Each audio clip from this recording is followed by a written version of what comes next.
इसलिए दीपक की क्रिया हमने शुरुआत की और सनातन धर्म का मजबूत पक्ष करने के लिए कि हमारी माताएं बहनें जो ₹1.25 बांटती थी, ₹1 बांट देती थी, सवा 10 बांट देती थी, 11 बांट देती थी और उसको कहीं तक की मात्रा में भी बढ़ाया जा सकता था। और हम इस मात्रा में ऐसे क्यों दान करते थे और वारने का मतलब क्या है, उससे हमारी कैसे बलाएं टलती हैं, क्या वो करता है, वो मैंने करके दिखा दिया है पूरी दुनिया को और पूरी दुनिया में जागृति फैला दी है कि वैसे तो हमारे बैंक ने चवन्नी बंद कर दी, यानी कि जो हमारी सनातन परंपरा थी, अब ₹1.25 कोई माता बहन वार नहीं सकती। वैसे मैं ₹1.25 का करिश्मा आप पूरी दुनिया को दिखा सकता हूँ और वो मैंने करके भी दिखाया है लोगों को। अब 100 की क्रिया कर देते हैं, ₹1.25 की भी क्रिया कर देते हैं और मैं तो कहता हूँ अगर आपके पास कुछ नहीं है तो ₹1.25 लेके आइए, ₹100 लेके आइए, आपकी क्रिया होगी, ठीक है ना। लेकिन कुछ नहीं है तो वरना तो धाम की तरफ से, शनिदेव महाराज की तरफ से तो 2000-4000 रुपये क्रिया है, वो आपको करने हैं ऐसे।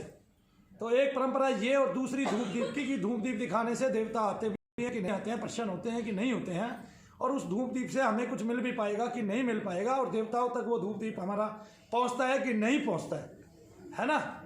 ये तो धूप दीप हमारा देवताओं तक पहुंचता है, इसको सुनिश्चित करने के लिए हमने धूप दीप की विधि बताई है।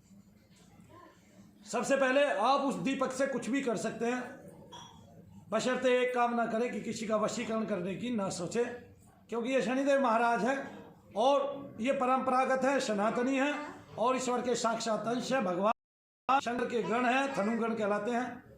और जो हमारी वैदिक रीति है, वेद में इनकी ऋचा भी आती है। तो ओम शन्नो देव विश्व आप भवन्तु पीते संयोर विश्ववंतु न, इससे शनिदेव को जोड़ा जाता है। अर्थ क्या होता है मैं नहीं जानता, ठीक है भाई, मैं स्पष्ट बोलने वाला हूँ, नहीं जानता जब उतना नहीं पढ़ा भाई, छोटी बुद्धि का आदमी। तो देवता को ये सुनाई जाती है और शनिदेव महाराज के माध्यम से मैं जो दीप आपको दान कराता हूँ, केवल अपने को साक्षी मानकर इसलिए दान कराता हूँ कि आपके दीप दान को जो संसार में आज तक सभी लोग देते आए हैं वो उस तक नहीं पहुंच रहा था, उसको सुनिश्चित किया है। आप लोगों को बताया कि आपके घर में निगेटिविटी वास कर रही है, शरीरों में निगेटिविटी वास कर रही है, वो भी करके दिखाया, निकाल के दिखाया, लोगों को ठीक करके भी दिखाया और प्रत्येक प्रक्रिया का वचन भी बताया कि मुट्ठी में कपूर लेने से प्रेत को कैसे मुट्ठी तक लेके आया जा सकता है, निगेटिव धाराओं को कैसे लेके आया जा सकता है। इलायची से, कपूर से, काली मिर्च से, तरंगों से और नींबू से भी हमने वो प्रक्रिया के दिखाई, यहाँ तक कि हवन से भी वो प्रक्रिया करके दिखाई। ये वैदिक और सनातन परंपरा थी कि हवन से कैसे प्रेतों या निगेटिव धाराओं को रोका जा सकता है और आप लोगों को कैसे ठीक किया जा सकता है, भगवत कृपा कैसे दिलाई जा सकती है। ये और अब जो प्रक्रिया है दीपदान की, ये बहुत ही स्वस्थ प्रक्रिया है। किसी भी देवता को 1000 दीपदान करने से वो देवता स्वस्थता से आपके लिए प्रसन्न होता है और आपको वरदान देता है। वरदान आजकल स्पष्ट आकर देवता नहीं देते हैं, वो आपको तरंगों के माध्यम से वरदान देते हैं आपको और स्वप्न में दर्शन देकर, क्योंकि आपकी जो ग्रहण शक्ति है, पहले मनुष्यों की जो ग्रहण शक्ति थी पिछले युग में वो बहुत ज़्यादा थी और उससे पिछले युग में वो और भी ज़्यादा होती थी, उससे पिछले युग में वो और भी ज़्यादा होती थी। तो जब करके तब करके उनको समक्ष किया जाता था, लेकिन अभी उनकी तरंगों को समक्ष किया जाता है और उनकी तरंगों के माध्यम से, अंशपूर्णा के माध्यम से आप लोग समझ जाते हैं कि ईश्वर मेरे साथ है। थोड़ी थोड़ी देर में आपके रोम रोम का पुलकित होना, आपका जीवन साफल्य करता है और आपकी आत्मा को उस्ता की ओर ले जाता है और धीरे धीरे आपकी ग्रहण शक्ति बढ़ती जाती है। उससे आपको धीरे धीरे देव दर्शन खुल जाता है और आपकी जो भ्रम दृष्टि है, स्पूर्णा दृष्टि को एक तरह से भ्रम दृष्टि भी कह सकते हैं, ये समाप्त हो जाती है और आपको तत्वों के रियल कलर जो है वो नज़र आते हैं। तो जो प्रक्रिया है वो बड़ी स्वस्थ है। आप एक दीपक हर रोज लें, शनिदेव महाराज को, मनु भैया को साक्षी मानकर शनिदेव महाराज को दीप दान करें, वो ग्रहण करेंगे, मेरी गारंटी है, उसका लाभ भी आपको मिलेगा, मेरी गारंटी है, लिख के देता हूँ, करके दिखा सकता हूँ। कल भी एक माता जी का यहाँ करके दिखाया तो पता चलेगा आप उनको, आज बता देंगी मुझे। तो सारे संसार से दीपदान मैं कराता रहूँगा, आप घबराइए नहीं। दीपदान की बहुत बड़ी प्रक्रिया है और सहस्त्र दीप जलाने से पहले तो देवता समक्ष खड़ा हो जाता था, लेकिन अब आपकी विषय पूर्ति करता है, मांग पूर्ति करता है। जो आपने उनके सामने उचित प्रेरणा रखी है आपकी निगेटिव धारा को दूर करने की, उसकी पूर्ति करेगा। तो आपके शरीर के अंदर में, हे शनिदेव महाराज, मनु भैया को साक्षी मानकर 3 से 5 बजे जो संध्या का समय है, 2:30 से भी कर सकते हैं, 2:30 बजे से भी, लेकिन क्योंकि अब सर्दी का विषय है तो 2 घंटे की संध्या होती है, या कुछ काल की संध्या होती है, ये मान लीजिए, तो फिर वो संध्या का समय कम रह जाता है क्योंकि ठंडी ज़्यादा पड़ रही है तो दिन छोटा हो गया है। तो 3 से 5 बजे के बीच में एक दीपक जलाएं, हाथ जोड़ के प्रार्थना करें, शनिदेव महाराज मनु भैया को साक्षी मानकर मैं आपको दीप दान करता हूँ। मेरे शरीर में, मेरे घर में जो मलिन प्रेत है, मलिन पित्र है, उसकी मुक्ति कीजिए, उसको शांति दीजिए। गलती से भी शक्ति शब्द का यूज नहीं करना है। उसकी मुक्ति कीजिए, उसको शांति दीजिए। मेरे शरीर में रहने वाले दर्द व रोग का निवारण कीजिए। 2 ही चीज़ बोलनी है, अगर कोई रोग भी है तो वो धीरे धीरे शमन हो जाएगा। मेरे शरीर में रहने वाले दर्द व रोग का निवारण कीजिए। और किसी को बहुत दुखदाई पीड़ा हो, ज़्यादा पीड़ा हो, तो वो ज़्यादा दीप दान कर सकता है। 10 छोटे दीप ले, 1 बड़ा दीप ले, 4 छोटे दीप ले, 1 बड़ा दीप ले। और 100 करना चाहता है तो 1 ही बड़ा दीप ले, 99, 101 करना चाहता है तो 100 बड़े दीप ले, 101 दीप एक बार में दान करना चाहता है तो। और जितने दीप लगाएगा वो उतनी ही समस्या हल हो जाएगी। इससे एक पूर्ति और की जा सकती है जो संसार नहीं जानता, वो मैं बता देता हूँ कि आपके नाम का जो भी तांत्रिक जब हवन बलि करता है, भोग देता है, उस तांत्रिक को आप पहले से ही रोक सकते हैं। ठीक है ना। माताएं बहनें एक काम करती हैं, अपनी अपनी गठड़ी में, अपनी अपनी जेबों में कुछ पैसे संभाल के तौर पर रखती हैं। वो क्यों रखती हैं? कि जरूरत पड़ने पर काम आ जाए। तो इसलिए आप एक पुण्य इकट्ठा कर सकते हैं उस तांत्रिक के लिए, उस तांत्रिक को मिटाने के लिए जो तांत्रिक आप पर बार बार हमला करता है। वो पुण्य क्या है मैं बता देता हूँ। उसके लिए दीप थोड़ी ज़्यादा दान करने पड़ेंगे। कि शनिदेव महाराज मनु भैया को साक्षी मानकर मैं आपको दीप दान करती हूँ।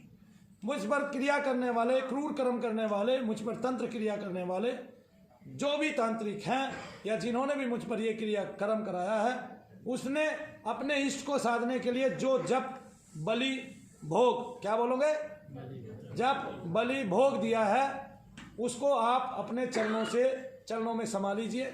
ठीक है ना।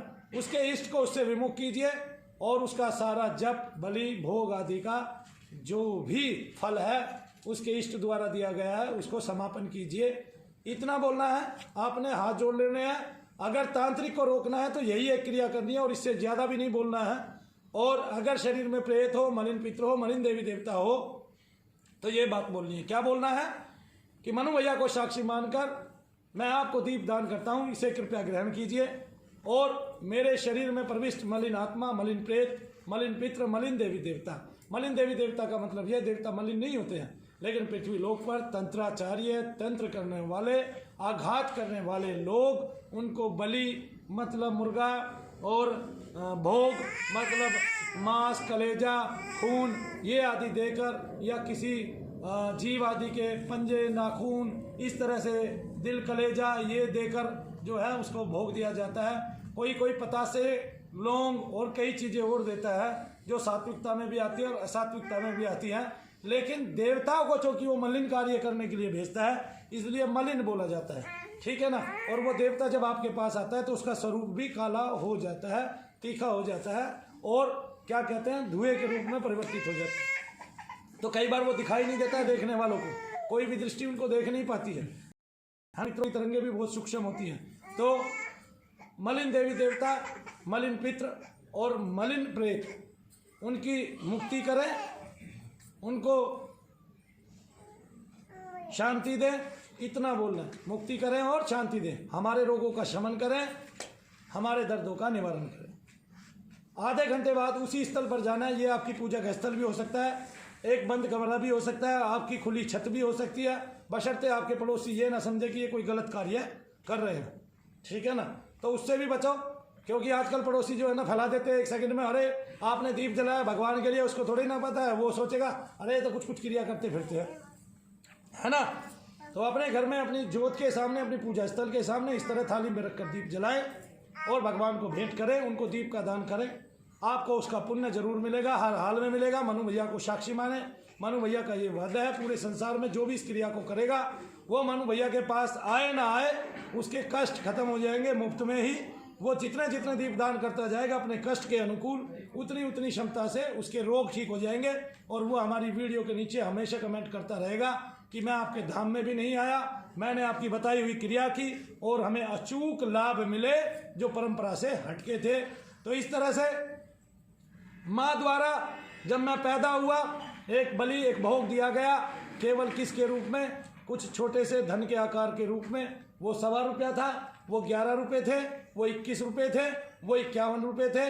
वो मनु भैया ने फिर से स्टार्ट किया। ये सनातन परंपरा नहीं तो और क्या है, मुझे ये बताइए। मेरे लिए सब धर्म बराबर हैं, लेकिन हिंदू धर्म की जो रीति है वो शुरुआत से ही बहुत ही प्राचीनतम है और बहुत ही गूढ़ है और वैज्ञानिक परंपराओं पे बिल्कुल खरी उतरती है। चाहे वो खाना खाते वक्त जल की एक लाइन थाली के चारों तरफ घुमाने की क्यों ना हो, चाहे जमीन पर बैठकर खाना खाने की क्यों ना हो, चाहे पत्तल पर बैठकर खाना खाने की क्यों ना हो, चाहे खाना खाने के बाद पानी ना पीने की क्यों ना हो, और चाहे वो कोई भी परंपरा हो।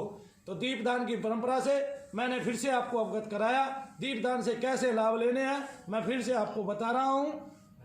ये बात मैंने आपको बता दी है और पूरे समाज को इससे अवगत करा दिया है। अब आपका कार्य है करना, कर कर उठना और उठकर बहुत आगे जाना, बहुत ऊपर जाना। इससे ही, क्योंकि हमारी जो वैदिक रीति है, हमारी जो वैदिक परंपराएं है, वे बहुत उच्च लेवल की हैं और इससे कैसे लाभ लेना है वो मैंने बता दिया। लाभ ना मिले तो मनु भैया बैठे कि हमने परंपरा से आपका कार्य किया, लाभ नहीं मिला।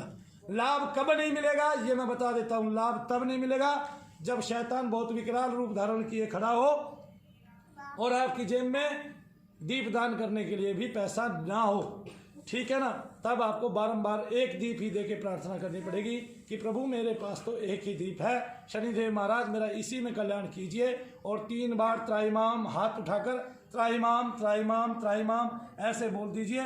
फिर आपको त्राहिमाम शब्द का भी अर्थ पता चल जाएगा। मेरा देवता बेशक छोटा है क्योंकि मनु भैया छोटे हैं, लेकिन वो कहीं भी बैठकर, चाहे पीपल के नीचे चाहे कीकर भी के नीचे, आप लोगों का इस जगत में कलयुग के अंदर कल्याण करते हैं। एको देवा कलो शनि, कलयुग के एक ही देवता है और उसका नाम है शनिदेव महाराज। इस तरह से शनिदेव से जुड़िए, वो आपके घर में कोई तकलीफ नहीं छोड़ेगा, दुख नहीं छोड़ेगा। इसके अलावा एक होती है व्यापार बाधा। अगर किसी को व्यापारिक बाधा है और लगता है किसी ने बंधन बांधे हैं तो दीपदान करने हैं। दीपदान वो अपने व्यापार के केंद्र पर भी कर सकता है, जहाँ पर वो बैठा हुआ है, वो अपनी गद्दी के पास बैठकर भी कर सकता है। हाथ जोड़ के मन ही मन बोले, शनिदेव महाराज मनु भैया को साक्षी रख कर मैं आपको दीपदान करता हूँ, कृपया इसे ग्रहण कीजिए। हे नाथ, मेरे व्यापार पर अगर कोई बाधा लगी हुई है, बंधन लगा हुआ है तो उसको हटाइए, और मेरे व्यापार में बंदिश है तो उसको हटाइए और मेरे व्यापार की वृद्धि कीजिए। इतना ही बोलना है। उस दीप के पास आधे घंटे बाद जाना है जो आपने उसके लिए लगाया था, भूत प्रेत आदि के लिए लगाया था, जो आपने व्यापार बंदिश के लिए लगाया था या जो आपने तांत्रिक के लिए लगाया था। आधे घंटे बाद उसमें से तेल और घी ले लेना है जो आपने जलाया है। ये तिल का तेल भी हो सकता है, ये सरसों का तेल भी हो सकता है, ये घी भी हो सकता है। उसको चाटना है, लगाना है शरीर पे। आप देखेंगे आपके दर्द कम होते जा रहे हैं। और मनु भैया ने यहाँ जो क्रिया की है उससे प्रेत एकदम से निकल गए और उस दीपक से असर जो है साथ के साथ मिटता जा रहा है। महसूस होगा बाकायदा आपको उसका फल, क्योंकि अभी पिछले कुछ दिन में इसका जो लाभ है, अचूक प्रमाण है, वो देखने में आया है। और बहुत सारे लोग ऐसे होंगे इस जमीन पर जिनको ये क्रिया, दीपक की क्रिया मनु भैया को साक्षी जब करेंगे तो बहुत ज़्यादा अचूक लाभ होंगे। इस धाम ने इतने प्रेतों की मुक्ति कराई है कि वो सूक्ष्म रूप में इसी धाम से लोगों की मदद करने के लिए हमेशा तत्पर रहते हैं। उनके कण हमेशा वहाँ विराजित हो जाएंगे और भगवान आपका भोग लेने जरूर आएंगे और उसको स्वीकार करेंगे शनिदेव महाराज, और आपको उसके अचूक लाभ, अचूक फल जरूर देंगे। फिर भी बार बार मैंने ये क्रिया बताई है, किसी को ठीक से समझ ना आए वो पूछ ले, इस वीडियो को बार बार देखे। इस वीडियो का नाम मैं दीपदान करने की विधि ये रखता हूँ, और दीपदान करने की विधि के नाम से आप वीडियो देखते जाएं। इससे आपको स्वस्थ कर लाभ होंगे। इसके अलावा हमारी जो सनातनिक परंपराएं हैं मैं उनके भेद खोलता रहूँगा, आप लोगों तक उनके लाभ पहुँचाता रहूँगा और आप लोगों की अपनी ऊर्जा से मदद करूंगा, साथ ही दैविक ऊर्जा से भी मदद कराऊंगा। तो शाम को मिलते हैं। शाम को सब एक साथ ध्यान करेंगे निर्मला माता जी का कुछ देर के लिए, 15 मिनट के लिए, और उसके बाद मैं आप लोगों को पहले ही जप बताऊंगा क्या जप करना है 15 मिनट के बाद, और 15 मिनट तक सहचर्य पाना है निर्मला माता का। 15 मिनट के बाद हम लोग एक जप करेंगे। अगले 45 मिनट तक 1 घंटे की क्लास होगी और उस 45 मिनट के जप में हमें अचूक लाभ होंगे ही होंगे।